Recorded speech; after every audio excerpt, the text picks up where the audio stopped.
Anadolu Isuzu is an automobile manufacturing company headquartered in Istanbul, Turkey and a joint venture between Anadolu Group from Turkey, Isuzu Motors, Itochu Co., from Japan and Isuzu Hicom Malaysia, Pekan Bhd., from Malaysia. Its main fields of operation are the production and marketing of light-duty trucks and minibuses.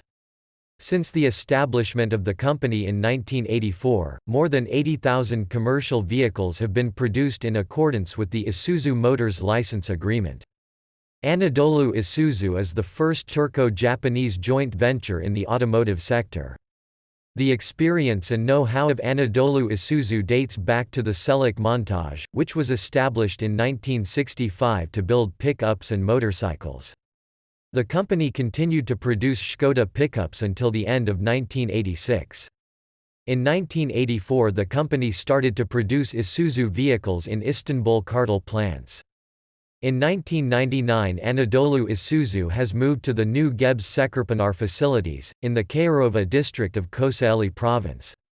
The new facilities were established over a land of 230,000 square meters where the company employs nearly 750 people. The facilities include two separate plants for truck and bus manufacturing. The minibus manufacturing plant alone covers an area of 21,750 square meters and has a production capacity of 4,000 minibuses per year.